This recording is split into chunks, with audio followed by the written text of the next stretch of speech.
yang tahu hakikat kita Allah. Sufi itu dia merasa kolbunya diperhatikan Allah. Itu sebabnya dia nggak perlu dipuji orang, dia cukup merasa diperhatikan Allah. Itu sufi.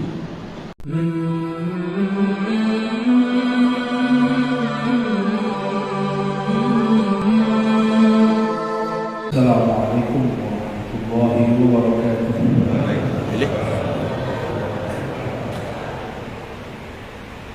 Alhamdulillah rabbil alamin. Nahmaduhu wa nasta'inuhu wa nastaghfiruh. Wa na'udzu billahi min shururi anfusina wa min sayyiati a'malina. Man yahdihillahu fala mudilla lahu wa man yudlilhu fala hadiya lahu. Amma ba'du. Kajian kita sesuai request, ini nggak tahu tiba-tiba minta kajian tasawuf.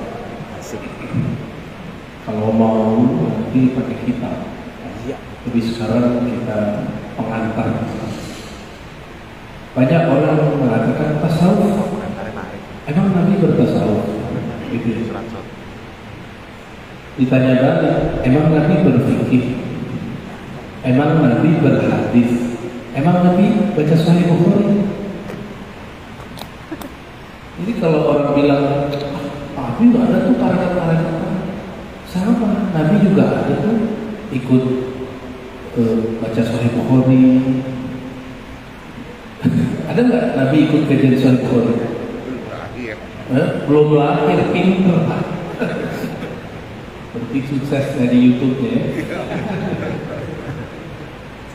Jadi kadang-kadang orang ingin membantah tapi konyol. Membantah itu dengan ilmu. Kita senang Pak dibantah. Senang, saya gila kalau ada orang bantah, tapi pakai ilmu. Benar-benar gila saya kalau ada orang bantah. Berarti dia merhatiin kita ngajar apa. Tapi kalau itu banyak untuk, emang Nabi bertarekat? Emang Nabi bermazhab? Emang Nabi baca kitab Dalail? Ya? Emang Nabi baca Ma'surat? Emang Nabi baca Al-Tibul Haddad? Ya, pertanyaan-pertanyaan yang konyol ini muncul daripada kejahilan.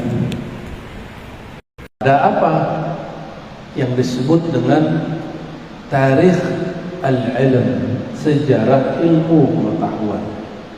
Bahwa ilmu berkembang. Ilmu berkembang. Di zaman Nabi ada nggak ilmu mengenai ini hadis sahih? Disahihkan Albani, ada nggak? Ada nggak? Nggak ada. Berarti ilmu tentang hadis sahih, tidak sahih itu berasal dari siapa? Dari orang yang hidup setelah Rasulullah SAW. Bid'ah enggak?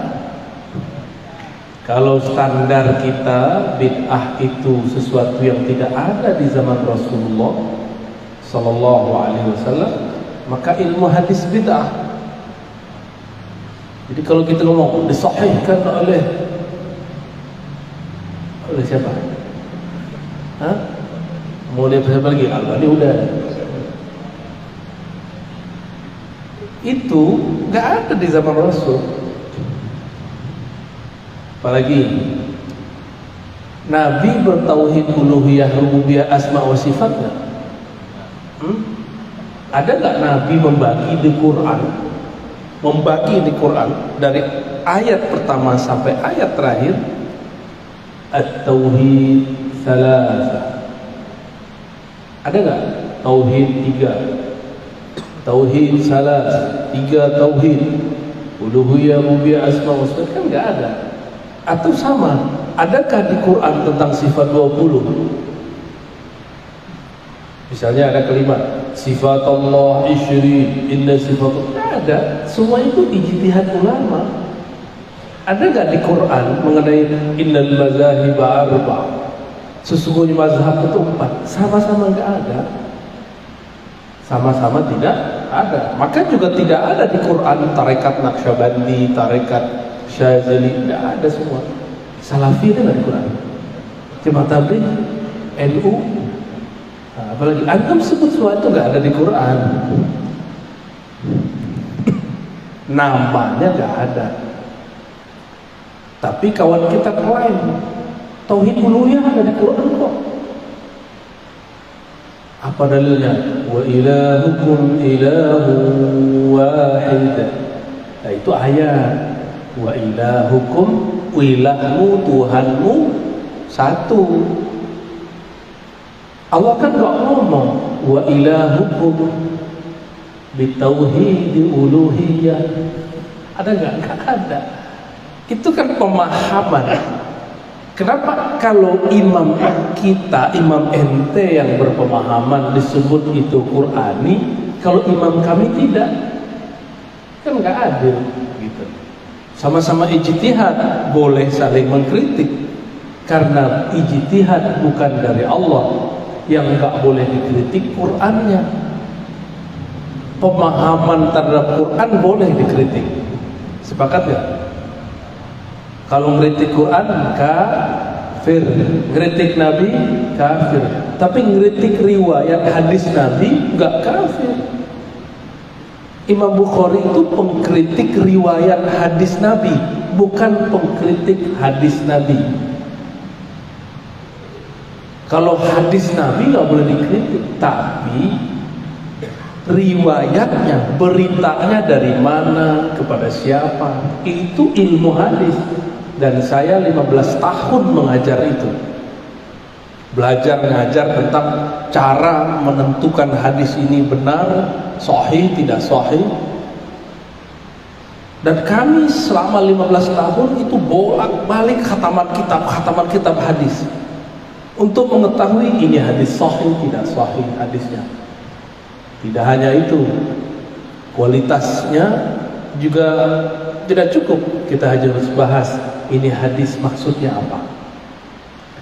Ketika kami membahas ini hadis maksudnya apa, tidak cukup dengan mengetahui kualitas. Kalau hadis yang berkaitan dengan fikih, kami harus meminjam ilmu fikih. Ilmu fikih lewat mazhab, ya. Dan tidak ada namanya mazhab fikih ahli hadis, itu nggak ada. Ahli hadis tidak punya mazhab fikih. Ahli hadis punya mazhab mensahihkan hadis atau mendhaifkan hadis. Maka jangan diadu antara ahli fikih dengan ahli hadis. Jika ahli hadisnya mengerti fikih, maka dia disebut fuqaha. Siapa itu? Imam Abu Hanifah, Imam Malik, Imam Syafi'i, Imam Ahmad bin Hanbali. Mereka itu ahli hadis, mengerti fikih. Maka coba lihat, Abu Hanifah punya kitab hadis namanya Musnad Abu Hanifah. Jadi ada riwayat hadis, riwayat Abu Hanifah ada. Baru dengar ya? Tuh, baru dengar. Antum mu'alaf sih hadisnya. Ada hadis riwayat Imam Malik, judul kitabnya Al-Muwatta. Kata Imam Syafi'i, umur 10 tahun beliau sudah hafal kitab ini. As-sahhul kitab ba'da kitabillah Al-Muwatta. Kitab yang paling valid kualitasnya setelah Al-Quran adalah Al-Muwatta. Loh, Imam Syafi'i kok ngomong gitu? Kenapa Imam Syafi'i gak ngomong Sahih Bukhari? Kenapa? Apa? Betul Pak, Imam Bukhari belum lahir. Iya, dia belum lahir. Karena Imam Bukhari belum lahir, dia belum nulis kitab, belum ada Sahih Al-Bukhari. Yang baru ada Al-Muwatta Malik. Itu Imam Malik diejek orang, kamu nih nulis buku yang ditulis orang. Apa jawaban Imam Malik? Wa ma lillahi baqiyah Jika ini buku karena Allah, pasti kekal. Sekarang semua kitab Muwatta tidak ada lagi yang tersisa kecuali Muwatta Imam Malik. Jadi Imam Malik ini sudah diperjalankan ruhaninya oleh Allah. Nanti Muwatta'mu yang akan jadi. Cuma nggak boleh sombong. Bahasanya diperhalus. Wa malillahi baqiyah. Karena Allah pasti kekal. Kalau orang sekarang apa? Lillah. Gitu. Tapi saya geli sih dengan kalimat itu. Lallah lillah itu agak gimana gitu. Kayaknya nggak pantas kita ngomong. Ya. Imam Syafi'i punya kitab Kitab di situ disebutkan sifat sholat Nabi sesuai dengan cara Nabi yang diriwayatkan Imam Syafi'i. Ini karena apa ya? Saya udah susah sekarang untuk nulis. Karena baru duduk jalan lagi, udah nggak sempet. Ya. Mungkin sekarang tugasnya ngomong dulu, ya. Kan nggak semua orang seneng baca, senengnya hasil jadi, benar nggak? Pilih baca apa dengerin ceramah, tuh kan, benar ya? Tapi insya Allah ini sudah 70% sifat sholat Nabi yang diriwayatkan Imam Syafi'i. Ya. Karena orang biasanya sifat sholat Nabi Albani, ini yang lebih tua nih, ya. Semuanya diambil dari kitab Hadis riwayatnya Imam Syafi'i langsung. Biar nggak antum pertentangkan cara sholat kita ini dengan cara sholat sifat sholat Albani. Itu kan cuma salah satu kompilasi aja, gitu ya. Jadi Imam Syafi'i periwayat hadis nggak? Periwayat hadis. Kalau kurang percaya buka kitab Bulughul Maram. Di sini ada kajian kitab Bulughul Maram. Harus ada. Ya. Itu kitab ditulis oleh Imam ahli hadis bermazhab Syafi'i, Ibnu Hajar Al-Asqalani. Cuma sering dipakai oleh orang anti mazhab. Ya, hadis pertamanya tentang Ma'ul Bahar, kata Rasulullah SAW, Al-hillu maitatuh, At-tuhuru ma'uhu al-hillu maitatuh. Airnya suci, bangkainya halal. Di situ sebutkan rawahu Malik wa Syafi'i wa Ahmad. Diriwayatkan oleh Imam Malik, Imam Syafi'i, Imam Ahmad. Belum ada Bukhari, ya. Belum ada Imam Al-Bukhari. Guru saya masih hidup, Allah ya yahfaz, Syekhuna Muhammad Hasan itu tinggalnya sekarang di Jerman karena sempat konflik dulu dengan ayahnya Bashar Assad, politik ya. Dan sekarang Bashar, dulu Assad, konflik ya, dia berani ngeritik pemerintah. Di Timur Tengah itu ngeritik pemerintah, mau negara mana aja, enggak, apapun negaranya, kritik sekarang tar malam hilang. Ya. Di Indonesia kritik di mana-mana, hatta di warung pecel. Kita duduk di warung mie, orang ngomongin pemerintah dan nggak ditangkap. Saking banyaknya kan bingung mau nangkap yang mana. Dan Indonesia ini negeri sekarang, negeri surga kritik. Beruntung jadi orang Indonesia ya. Jadi netizen yang paling aktif sedunia itu Indonesia. Bener. Makanya orang Korea, orang Jepang senang dubbing atau ngambil tokoh atau dia nyanyi lagu Indonesia. Karena mereka tuh dikit. Kalau orang Indonesia senang melihat Korea, langsung tuh viewernya banyak. Ya, apa namanya? Saya sampai sekarang nggak benar-benar nyebutnya subscriber, gitu ya. Baik. Kalau orang bertanya, kalau tasawuf dalilnya mana? Gitu ya. Emang Nabi bertasawuf? Coba saya tanya Bapak Ibu, bertasawuf pengen sholat khusyuk kan? Iya. Dalil sholat khusyuk di mana? Surat Al-Baqarah 45 46. Dan ada pernyataan di Quran di surat Al-Mu'minun, qad aflahal mu'minun alladzina hum fi salatihim khashi'un. Sungguh beruntung orang beriman. Siapakah mereka? Yang di dalam salatnya mereka khusyuk. Inilah tasawuf. Antum kalau nggak belajar tasawuf, kusut salatnya.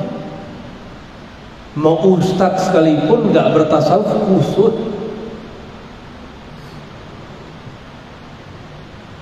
Kiai, saya udah banyak berguru ke banyak orang. Arabi, Ajami, Indonesi, Hindi, banyak saya berguru. Itu nggak banyak yang khusyuk. Sholat kok matanya kemana-mana. Itu orang Arab tuh kan. Allahu Akbar. Bismillahirrahmanirrahim. Alhamdulillahirrahmanirrahim. Maliki yaumiddin. Ya Rabbi ya nasta'in. Matanya kemana-mana. Kalau nggak sibuk sama ininya. Beda dengan Abu Bakar As-Siddiq radhiyallahu taala anhu. Takbir, badannya bergetar. Allah. Antum kalau ngeliat Abu Bakar As-Siddiq sholat, getar semua.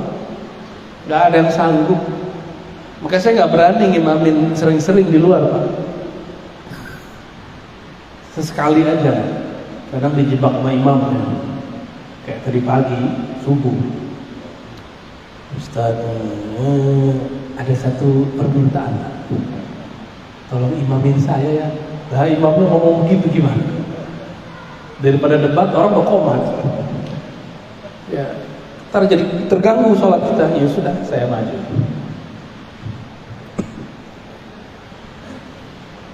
Saya punya guru namanya Syekh Qasim. Kakek guru ya. Guru saya punya guru namanya Syekh Qasim.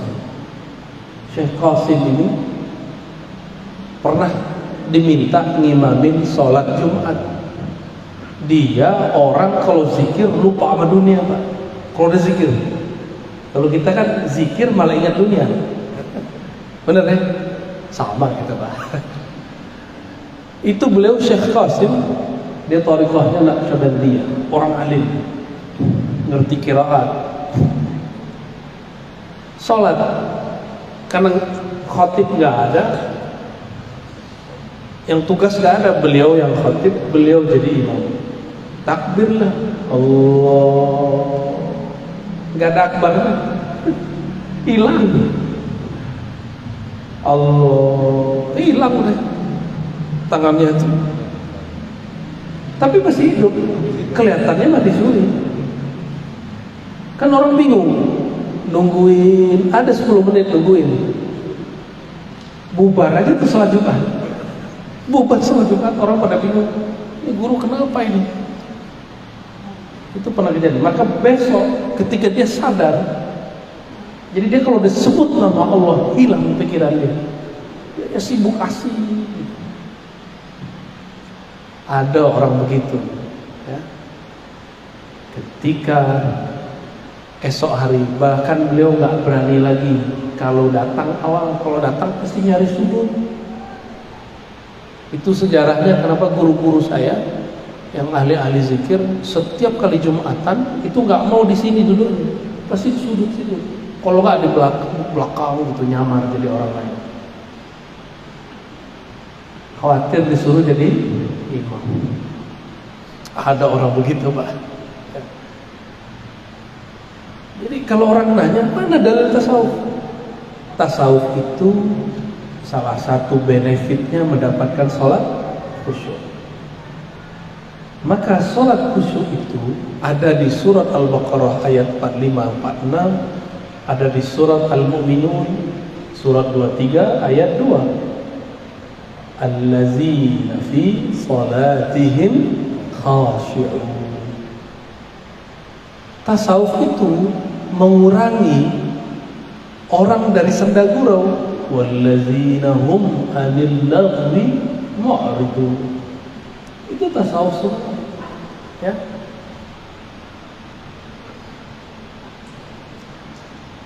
Baru setelah itu ilmu fikih.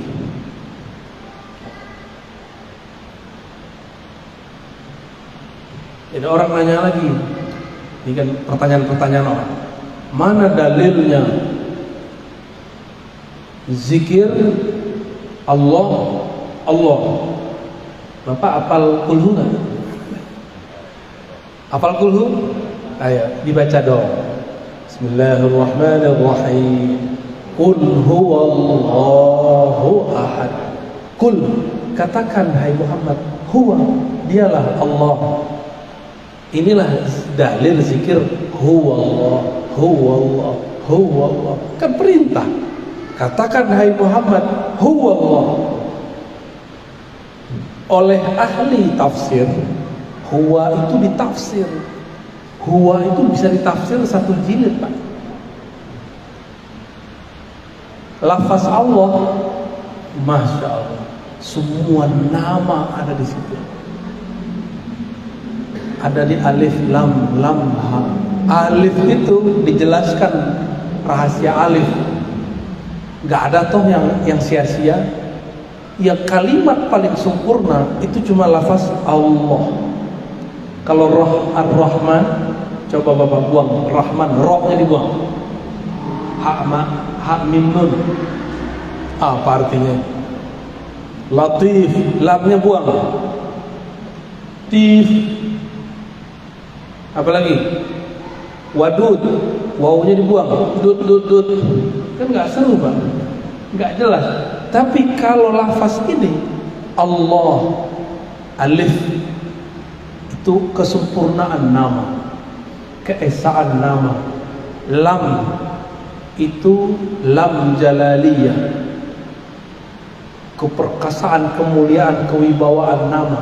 Lam kedua jamaliyah, keindahan nama. Kalau kita buang alifnya lillah, buang alifnya lahu, itu lam ada maknanya sendiri. Apa beda lillah dengan lahu? Ada. Kalau saya bilang ini milikku, lillah, ini milik Allah, itu ketegasan itu. Lahu itu kelembutan. Lamnya buang semua, sisa hu. Ternyata huwa, waw itu waw zaidah namanya, waw tambah, atau waw, ada juga menyebut waw wisol, waw ittisal, istilah ahlu bahasa. Jadi asalnya tuh hu. Dari mana dalilnya? Itu lahu ma fis samawati wal ard. Lahu, hu, baginya. Maka hu itu nama Allah. Jadi jangan heran kalau Bapak ini buka YouTube ada orang zikir hu, itu bukan lagi ngusir jin, itu hu, bukan. Emang mereka sedang mengurai itu satu-satu. Bagi mereka satu kata, satu huruf di Quran berharga. Kalau bagi kita kan enggak. Ya, bagi mereka jangankan satu ayat, jangankan satu kata, itu kata dipretelin, semuanya bermakna. Ini bagi ahli tasawuf. Maka orang tasawuf itu orang-orang yang rigid. Dia detail membaca sesuatu. Kenapa? Karena sufi itu tenang. Orang kalau tenang, pembacaannya detail. Kalau kita kusuk-kusuk, kita gak bisa melihat secara rinci. Sufi itu mereka beramal dengan surat Ar-Ra'd ayat 28. Ala bidzikrillah tatma'innul qulub. Ketahuilah hanya dengan menyebut nama Allah qalbu menjadi tenang. Karena mereka sudah tenang, membaca ayat itu lebih dalam daripada orang lain. Gitu. Maka kul huwallahu ahad, mereka menemukan dasar ini surat wajar.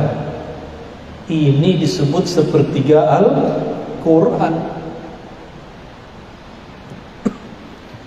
Wajar kalau ada sahabat hobi baca surat Al-Ikhlas, dia dicintai oleh Allah Subhanahu wa ta'ala. Ada orang yang sakti di TV ketemu saya, Pak, yang dia gak ngomong-ngomong ya. Itu zikirnya pakai hu Allah, hu Allah, Allahu, hu Allah, Allah. Saya tanya, dapat dari mana Ki? Dari Babe. Lah, itu ngomong. Ternyata dia mengislamkan dukun-dukun, orang-orang sakti lewat cara itu. Baru kaget saya. Jadi dia ini nggak semata-mata nyari fulus, tapi juga mengislamkan orang dengan cara itu. Jadi ada orang nantang, kalau kamu bisa mengalahkan saya masuk Islam. Dijabahin sama dia, karena dia pegang kul huwallah, cuma huwallah yang dia pegang. Selesai semua urusannya. Kita udah baca kulhu berkali-kali, ditiup-tiup nggak jadi-jadi, kesurupan nggak sembuh-sembuh. Karena nggak tahu tekniknya, baru tahu membacanya. Benar? Mereka ini tahu tekniknya dan mereka nyamar jadi tentara, nyamar jadi polisi, nyamar jadi ustadz, nyamar jadi pemabuk, nyamar itu. Padahal nggak mabuk, yang diminum air aqua, Pak. Nyamar masuk kemana, nyamar aja. Semua kita kan nyamar, Pak. Ini kan lagi nyamar jadi orang soleh kan. Di rumah belum tentu begini. Iya benar. Iya, kita ini sedang menyamar semua. Yang tahu hakikat kita Allah. Sufi itu dia merasa kolbunya diperhatikan Allah. Itu sebabnya dia nggak perlu dipuji orang. Dia cukup merasa diperhatikan Allah. Itu sufi. Jadi sufi itu bukan orang gila, bukan. Ada orang gila di syuting, ini wali Sufi Ar-Razi, dikirim ke saya. Ya saya senyum aja. Orang jahil kok dilawannya. Gak usah dilawan orang jahil. Dia gak dengerin kajian kita, cuma dengerin potongan-potongan video atau dengerin ustadz dia. Itu walinya Ar-Razi orang gila. Emang pernah saya bilang orang gila wali? Ternyata dia mengklaim ada seseorang yang menurut saya wali itu gila. Maka dia kemudian tuduh wali Sufi Ar-Razi. Ya, itu Wan Seven. Ya. Bagi dia Wan Seven gila, bagi saya enggak. Bagi saya beliau itu tabib, wali tabib, wali yang apa yang dikasih dia jadi obat. Dulu kan saya anti begituan, Bang, nggak percaya. Kualat bener. Dulu ini suara serak terus, sakit. Tiba-tiba jam 3 malam, habis selesai pengajian hikam di Tangerang Selatan, beliau datang, pakai mobil muridnya, mobil Pajero, keren sekali, zoom. Banyak orang salaman. Saya, sehat. Salim ah.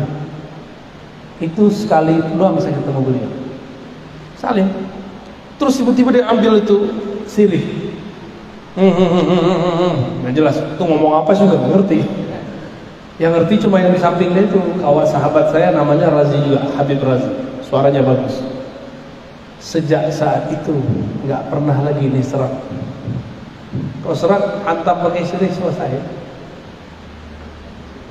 Ar-Razi yang kata orang sekolah sampai S3, yang ngasih obat seraknya orang yang ente sebut gila.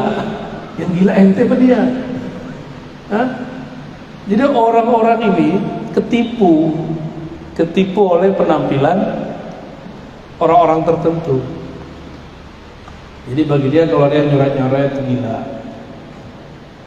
Nggak begitu ya. Berarti yang nyoret-nyoret tembok gila semua dong. Baik. Jadi sufi itu apa? Tasawuf itu apa? Nah, kita harus punya perbandingan. Fikih, akidah, tasawuf, hadis, tafsir. Ilmu hadis ya. Ilmu hadis itu ilmu mengetahui sumber riwayat, kualitasnya dan statusnya, diterima atau tidak suatu riwayat.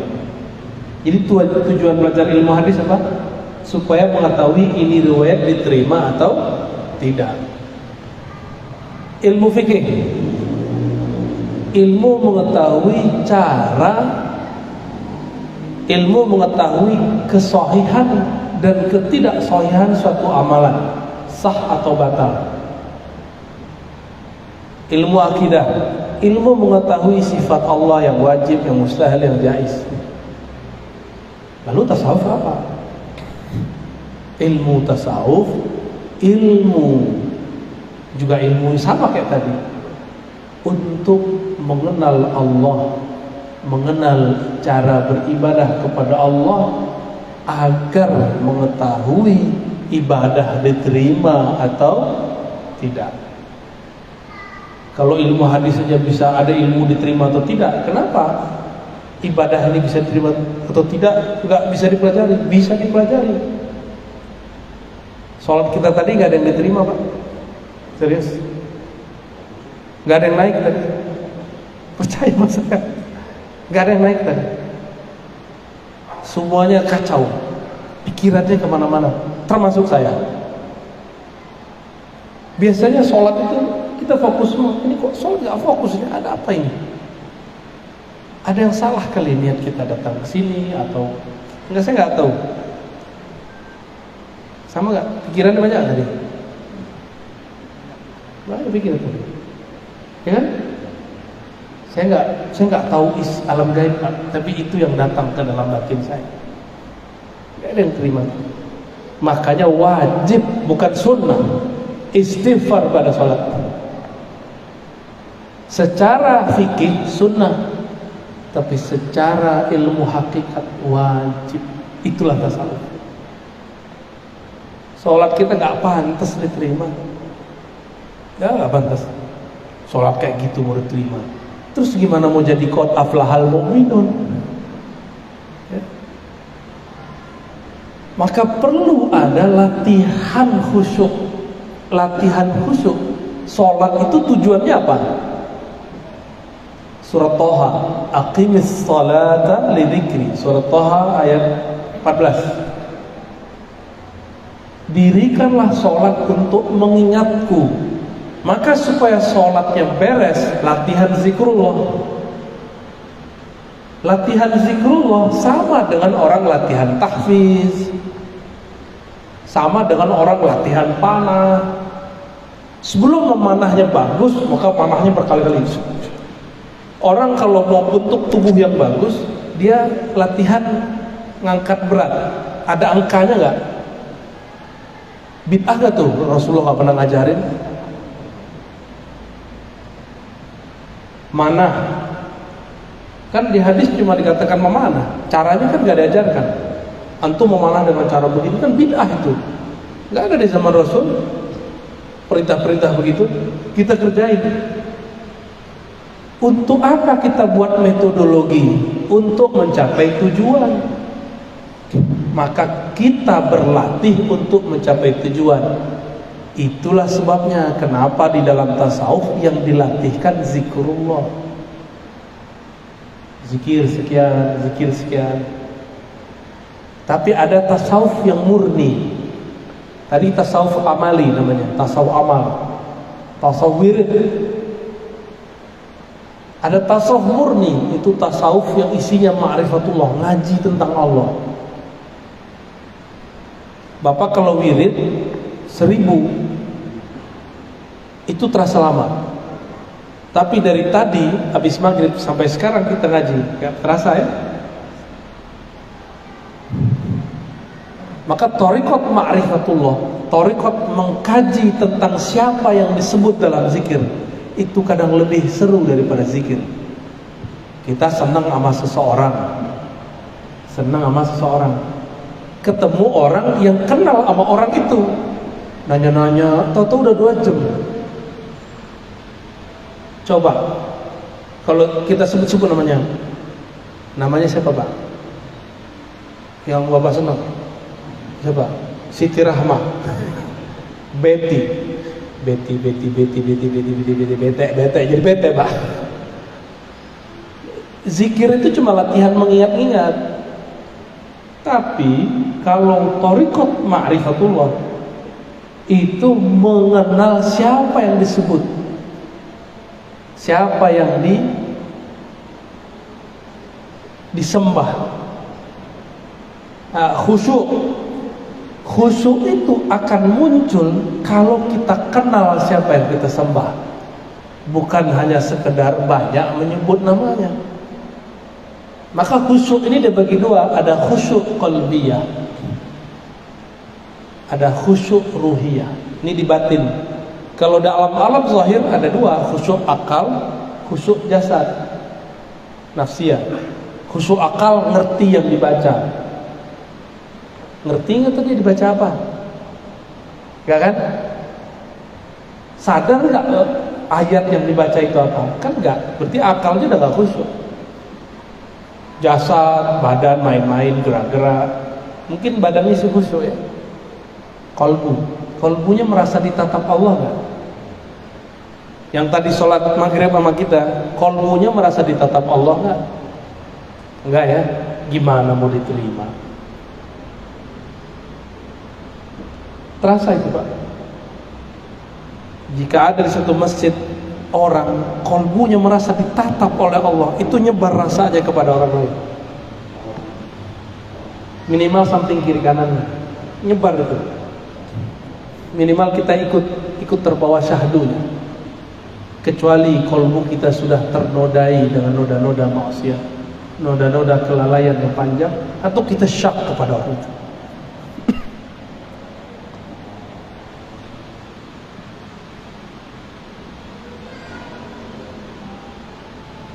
Berdasarkan ini semua, maka bertasawuf itu bukanlah aneh-aneh ya. Tasawuf itu bukan zikir nari-nari, itu seni orang zikir. Yang zikir bukan itu.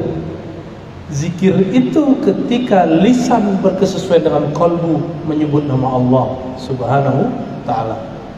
Kita azan ya, benar. Azan, habis itu ada satu sunnah yang jarang diamalkan oleh umat hari ini. Sholat isya ditakhirkan berjamaah. Bapak silakan buka Sahih Bukhari, Sahih Muslim. Nabi itu selalu mentakhirkan sholat isya kecuali orang sudah ramai. Ini kan kita jarang rame-rame begini untuk ngaji. Jadi nanti azannya nggak usah panjang-panjang kan, habis itu langsung tanya jawab. Ya, 10 menit cukup ada azan, kita langsung. Kita jangan komat karena ngikutin itu. Itu kan buatan kita Pak. Dia yang ikut kita, ya. Jadi nanti kalau ada yang protes kasih tahu. Baik, fadhal.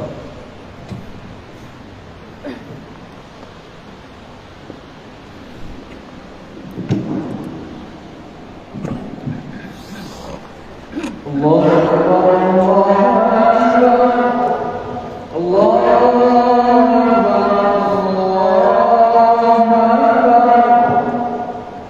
Asyhadu an la ilaha illallah, asyhadu an la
Baik.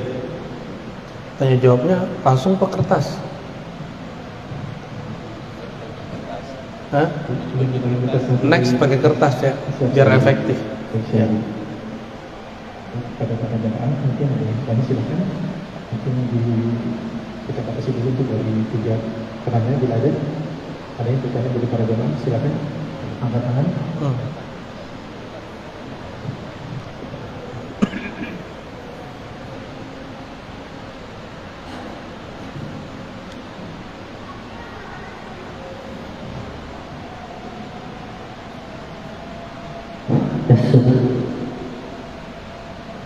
Bismillahirrahmanirrahim. Assalamualaikum warahmatullahi wabarakatuh. Assalamualaikum. Mohon izin Buya mau menyampaikan pertanyaan 2 hal. Pertama, saya jalani dari Jati Sampurna Bekasi. Alhamdulillah dengan ridha Allah dengan kawan-kawan dari Bekasi juga bisa hadir di tempat ini. Alhamdulillah. Buya mohon maaf, pertanyaan pertama ini berkaitan dengan roh gitu ya. Saya 2 orang anak saya sudah meninggal, masih belum balik. Pertanyaannya adalah apakah roh seorang anak yang belum balik bisa mengenal orang tua? Baik. Ya. Yang kedua, Buya, mungkin ini bukan pertanyaan tapi mohon ridho dan ikhlasnya Buya untuk mengijazahkan teknik pikir kolbu. Terserah saya salah satu pengikut Buya di YouTube. Torekot YouTube ya. Nah, pada waktu itu ada acara Buya dengan tidak salah Kiai Haji Muhammad Yudhan. Ya tidak salah, kemudian Buya mentampilkan dan teknik pikir kolbu, kemudian Al-Fakir menulis, kemudian mengikuti, namun belum berani untuk mengamalkan. Atau ikut nangis. Ada rasa yang beda, ya, terasa bergetar, namun tapi belum berani untuk mengamalkan karena belum ada izin dari Buya. Jangankan antum, aneh dikirimin orang nangis lagi. Dikirimin orang foto video istighfar nangis lagi. Mungkin itu Ya. Buya. Terima kasih. Assalamualaikum warahmatullahi wabarakatuh. Itu bukan saya itu, karena saya nggak begitu orangnya. Jadi ketika saya begitu, namanya isyarat. Jadi orang itu kalau belajar tasawuf ada 2 hal yang terjadi padanya. Pertama disebut makom, yang kedua disebut hal. Makom itu pencapaian rohani, hal itu rasa yang diberi. Itu saya lagi hal namanya. Ya. Ternyata hal itu bisa terekam dalam kekuatan kata-kata. Benar ya? Dalam kata-kata bisa terekam. Dan itu bukan saya, karena kalau saya nggak begitu. Nantilah kalau antum beruntung, jika halnya datang, kita talqin semua. Sekarang rajin-rajin dulu zikir ya hayyu ya qayyum 40 ba'da sholat. Ba'da sholat ya hayyu itu pembuka otak, pembuka kolbu. Kalau ibarat orang mau bertani, dia gemburkan dulu tanahnya, baru dia tancapkan biji. Gitu ya. Yang pertama tadi tentang apakah ruh anak yang belum baligh wafat dia kenal ayahnya. Ruh itu ketika meninggal dia kan sudah masuk ke dalam jasad. Ya. Maka secara bin jasad, binnya itu tetap ke ayahnya. Dan itu dijamin masuk surga semua. Nanti kalau antum tergadai ke neraka, mereka nanti yang minta-minta kepada Allah, ya Allah kami bisa masuk surga kan karena bapakku, karena ibuku. Kalau 2, waduh enak tuh ya. Enak tuh. Jangan berharap anaknya kecil dibunuh-bunuh Pak, jangan. Jangan salah paham ya. Dan Nabi SAW ketika ada seorang ibu nangis anaknya meninggal, ada yang meninggal anaknya 3, apa kata Nabi? Kamu akan dijamin masuk surga dengan ada anaknya. Ada sahabat nanya, bagaimana kalau 2 wahai Rasulullah? Iya sama. Tapi sahabat ini nyesel nanya, kalau atu gimana wahai Rasul? Ya, untung dia lupa ya kan, jadi bikin kita penasaran. Apakah dia kenal? Dia nanti dikenalkan. Karena ruh itu ketika dia mati, dia nggak mati. Yang mati cuma jasad, ruh nggak mati. Ruh itu energi. Ternyata ahli kimia, ahli fisika, ahli biologi, ilmu eksak sepakat mengatakan energi tidak pernah habis. Energi itu abadi. Energi itu dalam bahasa agama disebut ruh. Karena ruh itu dia siap berpindah. Dia coba pindah doang nih, ada yang jadi cahaya. Jangan dikira cahaya begini hilang Pak, ini berlanjut lagi. Coba lihat, bintang berkedip-kedip nggak? Itu ada yang setelah 1000 tahun baru nyampe di sini. Ada yang 1 tahun baru nyampe di sini. Ada yang 8 menit nyampe di sini. Matahari itu 8 menit nyampe di bumi cahayanya. Jadi energi itu bergerak terus.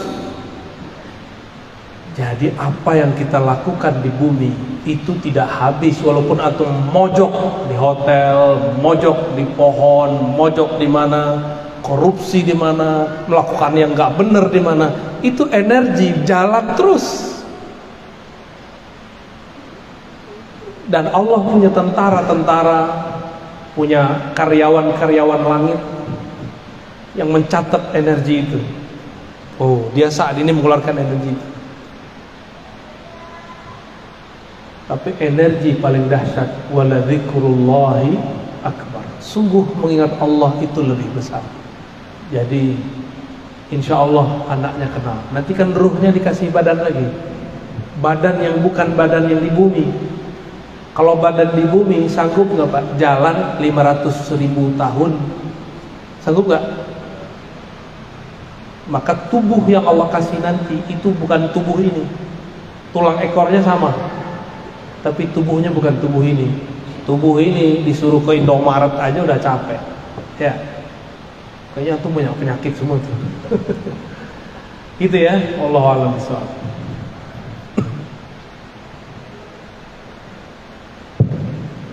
Bismillahirrahmanirrahim. Assalamualaikum warahmatullahi wabarakatuh. Assalamualaikum. Malam ini bersyukur kepada Allah kita dikasih kemudahan hadir di majelis ilmu. Begini Buya, yang pertama pertanyaan dari saya, apa hukum memakai sorban?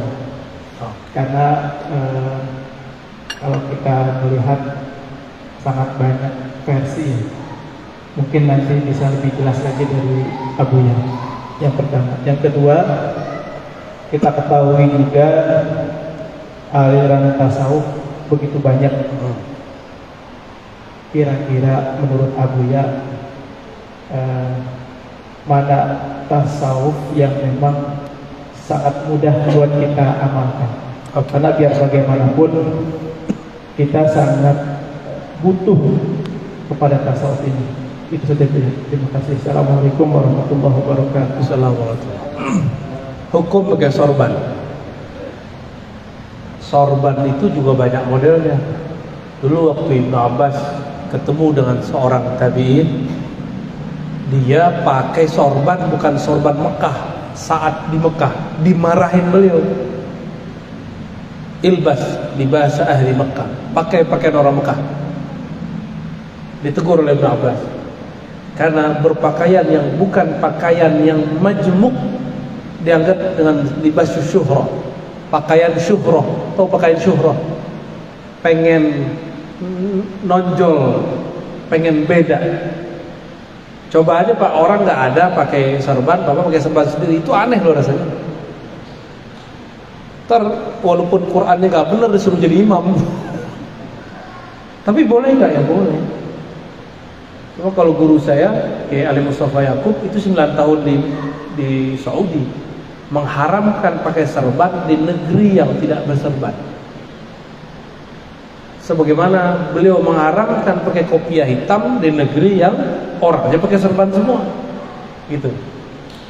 Jadi beliau bukan mengharamkan serbannya, tapi tradisinya, karena al-urf tradisi itu bagian dari hukum.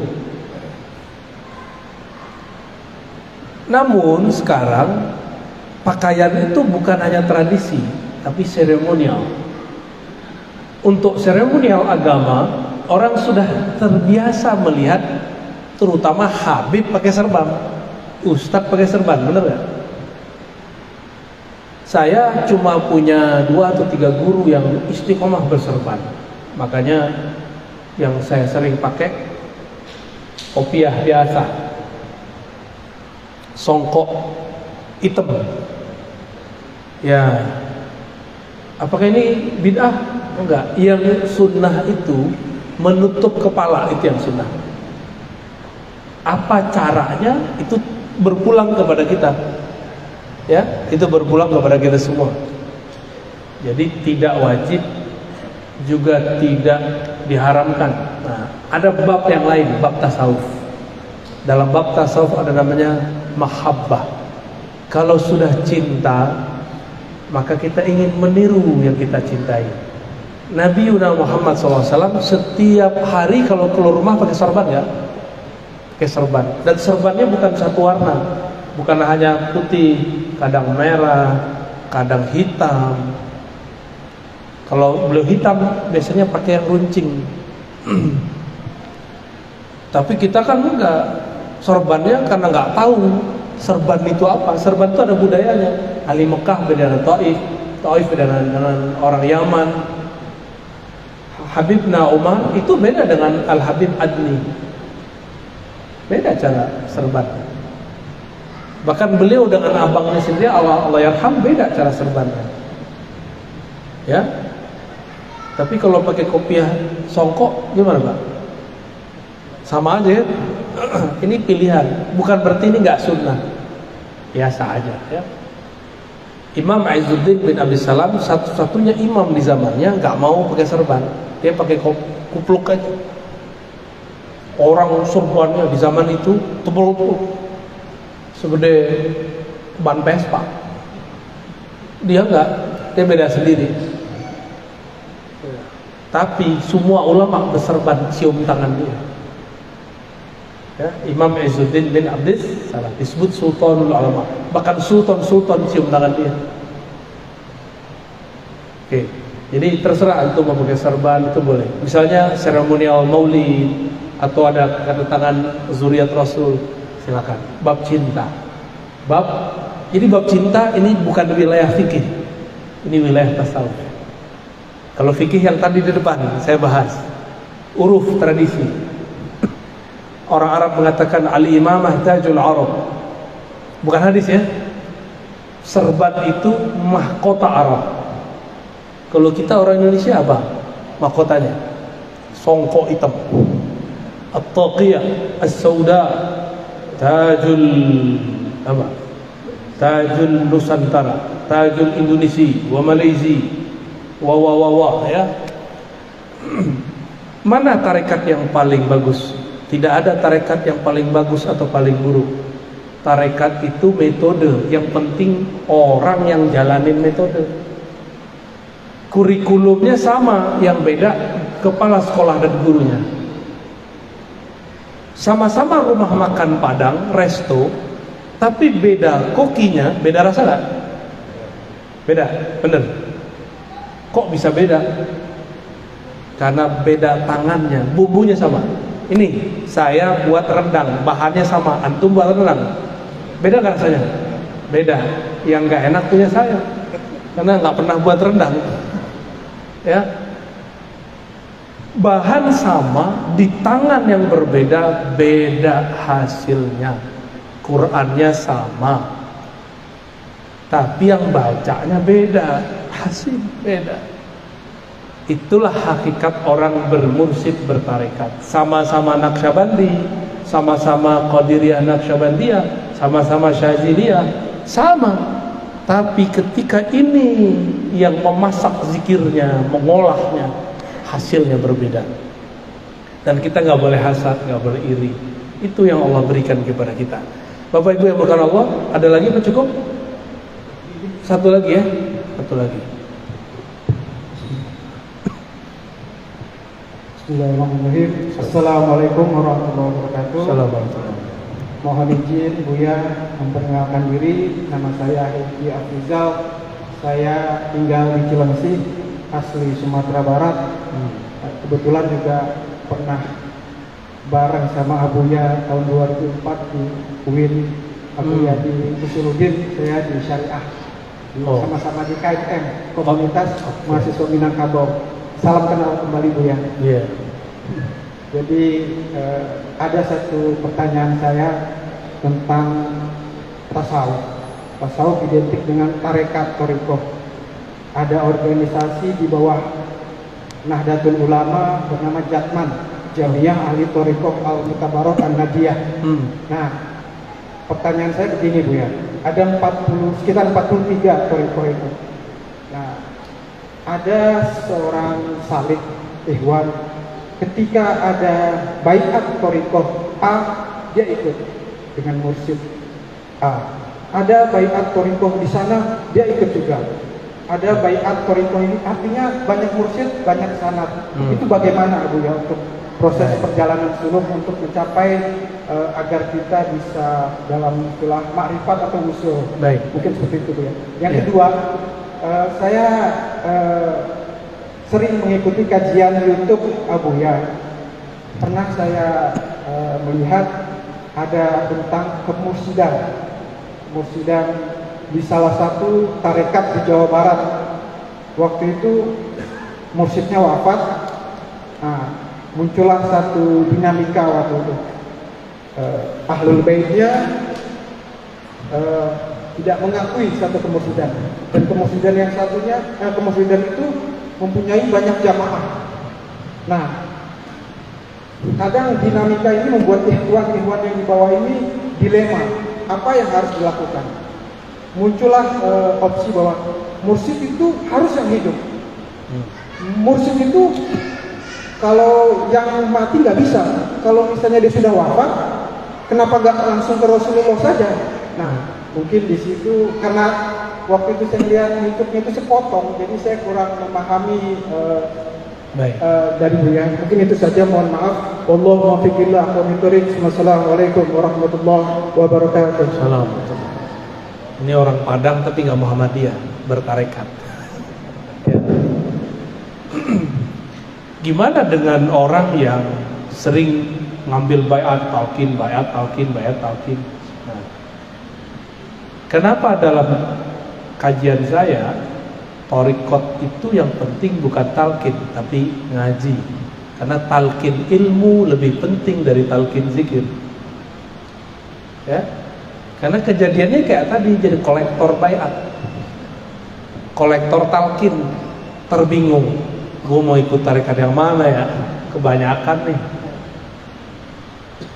Cukup mobil satu sampai daripada mobil banyak tapi nggak dipakai-pakai, karena saking bingungnya mau pakai ini bagus tuh. Namun ada yang disebut tabarruk, seperti tabarruk ngambil berkah. Kita cukup bermursyid ke satu orang, tapi bertabarruk kepada ribuan orang boleh. Ngambil berkah, ngambil sanad. Bertabarruk itu tradisi ahli hadis. Karena sufi ini banyak yang ahli hadis, mereka selesai ngaji kepada seorang mursyid, dia minta izin untuk tabarruk muter. Tapi amalan dia yang dia jalani satu orang mursyid. Silakan berbaiat 1000 kali, tapi mursyid cukup satu aja. Setelah mursyid, misalnya kita sudah selesai di kurikulum mursyid, boleh nggak ganti mursyid? Ganti mursyid nggak boleh, tambah mursyid boleh, upgrade mursyid boleh. Kalau ganti mursyid, antum su'ul adab, kurang ajar namanya. Tapi menambah mursyid boleh. Mursyid kan pembimbing, yang sempurna kan cuma Rasulullah. Maka di luar Rasulullah, mursyid tidak ada yang sempurna. Maka mursyid gak boleh larang muridnya kalau muridnya sudah cukup pemahamannya. Jangan ditahan, guru nanti jadi hijab. Jadi kebanyakan murid gak usul-usul, tidak sampai kepada hadirat Allah karena ditahan sama gurunya. harus dilepas kepada guru yang lain. Siapa tahu nanti beda thariqah, beda mursyid, beda lagi ahwal dan makomnya. Ya, jadi saya mengimbau para praktisi tarekat, para mursyid, wakil talqin, jangan menghijab murid. Jadilah yang membuka jalan untuk murid. Tapi kalau ada nih, ini baru, kita bilang tunggu dulu, taruh waktunya, saya kasih tahu, kamu akan saya lepas. Nah, itu hak seorang mursyid. Sama kayak masuk sekolah, kan ada dari kelas 1 sampai kelas 6, kelas 1 sampai 3, kelas 1 sampai kelas 3, kan begitu. Selesai dulu kelas 3, baru ente pindah. Kalau enggak, di sini dia pindah kelas 2, belum naik kelas pindah lagi. Nggak naik kelas Pak, udah 1000 kali nggak naik kelas, di situ aja. Inilah nasib kolektor talqin tapi nggak punya mursyid. Ya, guru-guru itu pencemburu. Serius wallahi, guru-guru itu pencemburu. Apalagi kalau nafsiyahnya belum selesai, dibakar sedikit dia nanti serang mursyid yang lain. Seperti ustadz-ustadz menyerang ustadz-ustadz yang lain. Padahal sama-sama ahli sunnah, sama-sama berjuang, cuma karena beda politik serang-serang. Ya. Terus apa tadi yang terakhir?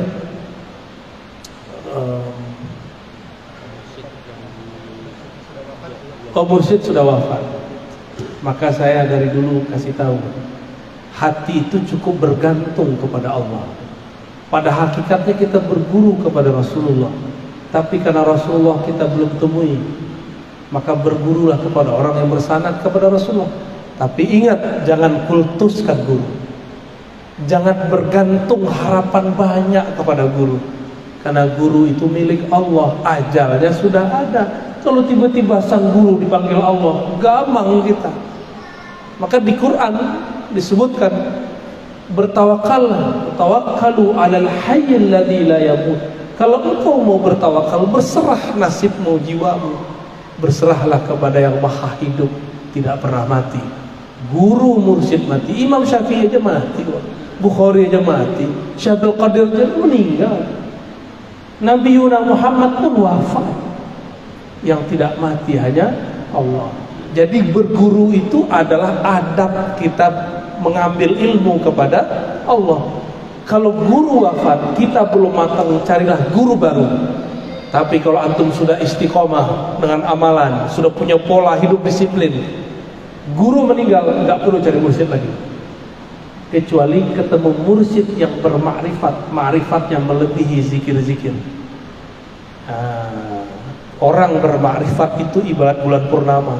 Jika dia terbit, maka mursyid-mursyid yang lain akan hilang. Ya, jadi nggak boleh fanatis. Kalau orang fanatis, nanti Imam Mahdi keluar, ente nggak percaya. Jangan fanatis dengan siapapun, hatta mursyid yang sakti.